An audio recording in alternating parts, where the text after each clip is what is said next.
If you love this, you'll love our new t-shirts that just came out. They're limited editions, so as soon as they're sold out for good. Help support this project. We hope you guys like this video.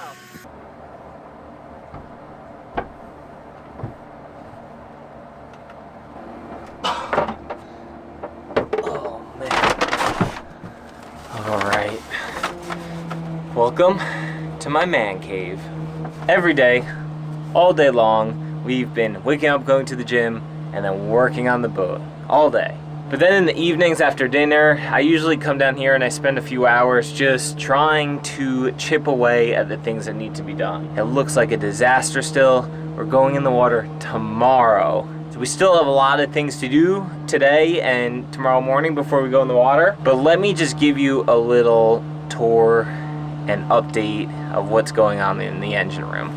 And then I'll tell you what's next. I don't know if you guys remember, but originally we did get this starboard engine running, but there was no water flow coming out the exhaust. Sure enough, there was a huge oyster growing over the through hole, so it was just completely blocking the water flow. It's a new water pump on there, so hopefully as soon as we go back in, we start the engine up, we'll get some solid water flow. The through hole and everything is all cleared up.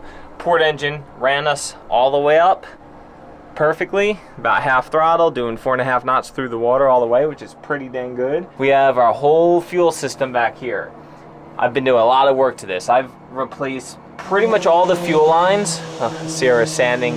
So they moved the stands yesterday so that we can sand underneath where the stands were and then get some bottom paint on before we go back in the water. So she's sanding those little spots underneath the stands. Fuel line that's US Coast Guard rated. These are all push lock fittings, and the only reason I went with these is because a lot of the fittings that did have flexible fuel line were already push lock and they weren't leaking at all. I've used them in the past. They work amazing. Now there's one dilemma with them. In ABYC standards, if you use a flexible fuel line, you're supposed to have a metallic band or clamp on it or whatever, aka hose clamp. Generally don't use hose clamps with push lock fittings, but to comply with ABYC standards, we're gonna put just kind of real light tension on hose clamps on all the fittings so that we comply.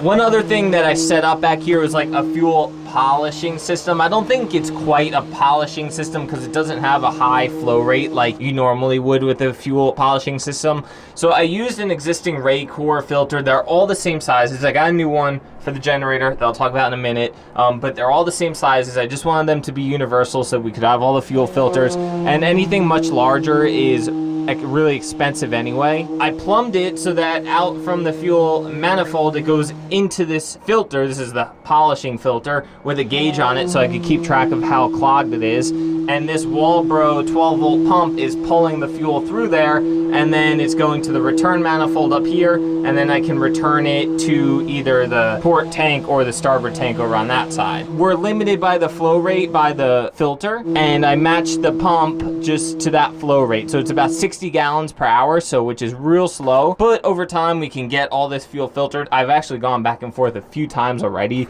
Fuel seems nice and clean, but as we get into some choppy water and the tanks start sloshing around and stuff, we'll have to keep working on that. I replaced the packing in each shaft. Packing is like the old school materials, like this waxy cloth material that you basically cut in rings and then you push in there and then it like clamps on it. And the tighter you twist the nuts, the tighter the clamp goes into that packing and the more it clamps down on the shaft. And that's what keeps the water out from coming in where the shaft goes out of the boat. In a perfect world, you'd have it not really dripping at all when the shaft is not spinning, and then when the shaft is spinning, just dripping a little bit, like a few drops every minute or something like that. There's some sort of flow rate that you want. Generally speaking, especially with the more modern packing that we're using, PTFE, poly, Teflon, something probably, don't want to tighten it too much because then it'll heat up and score the shaft. Probably leave it a little looser than general, so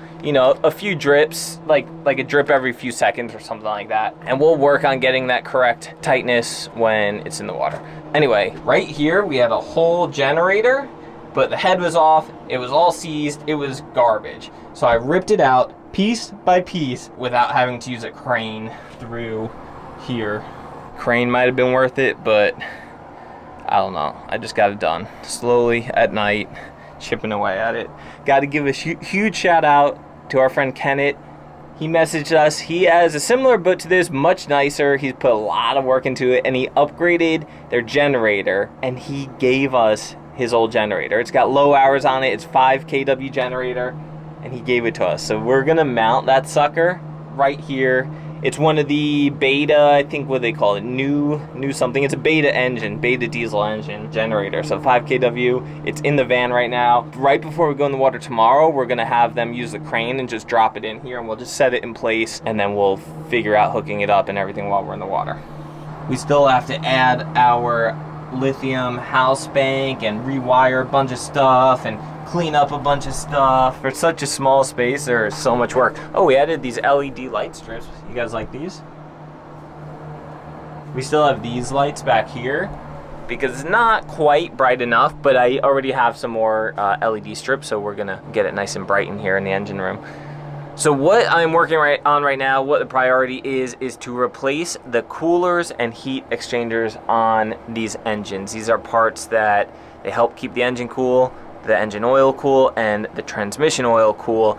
And if they fail, if they get clogged, especially like the heat exchanger, they could overheat the engine. And if they fail, they could potentially let seawater or coolant into the engine oil, or let the oil leak out into the coolant system or out into the seawater. It would be just as much to rebuild as it is to just get replacements. So we already ordered 4 new coolers, 1 transmission on each engine, 1 oil cooler on each engine, and then 2 heat exchangers. So 1 heat exchanger on each engine. On this port engine, I already took all the coolers and heat exchanger off.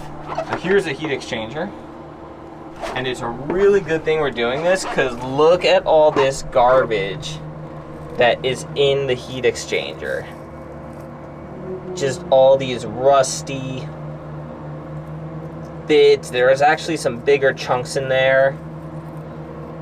Like, just nastiness that could clog our coolant system. So we'll also do a little coolant flush with this. So that's one of the priorities right now. And then the other priority is I wanted to get new floor panels in here, and I wanted to get them painted with some epoxy paint, whatever, bilge paint, doesn't matter, just so we have some floor panels covering the lower bilge area, but they'll extend from here to here.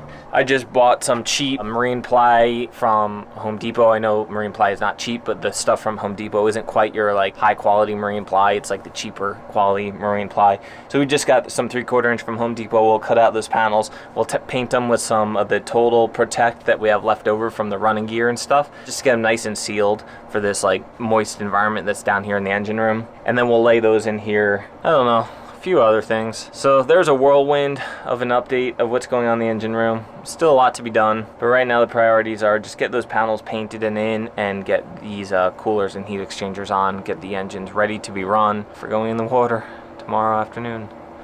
Let me know what you guys want to see more of in this engine room. Like if I kind of mentioned something but you really want to hear more about it, just let me know in the comments below and we'll get to it later on. But for now, that's what's going on.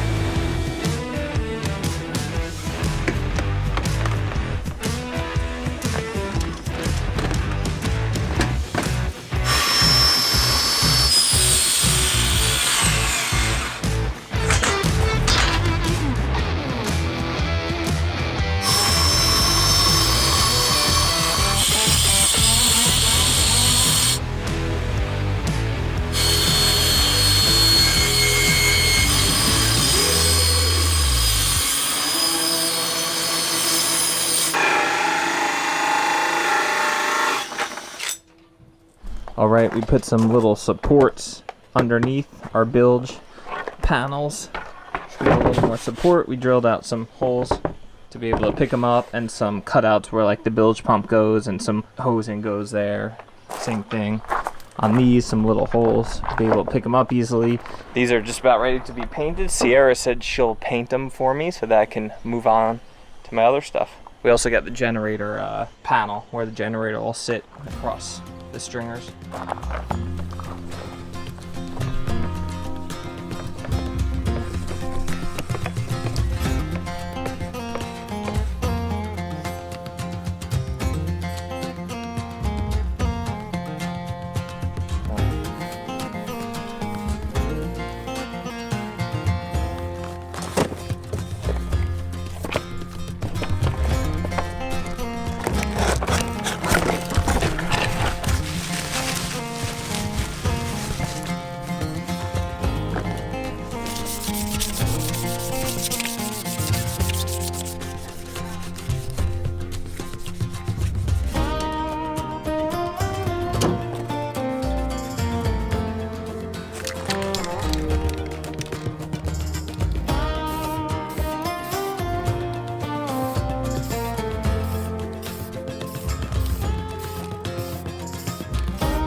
This is so nice. Like, it's a perfect backrest this way, or just leaning against these things.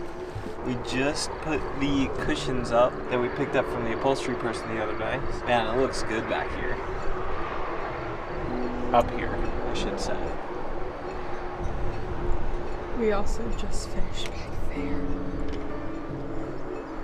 Whoa. We spent all day doing the last minute things that you don't think will take a long time, but actually take all day. It's like 9 o'clock right now, and we're still working. And we're still not done. Like, we don't have cleats on. Good. Yeah, we don't have cleats to tie to the dock. But we're going in the afternoon, so I think we'll have some time to wrap everything up in the morning. So we're gonna enjoy our new flybridge cushions and enjoy the last bit of the sunset, and then we'll see you tomorrow for the big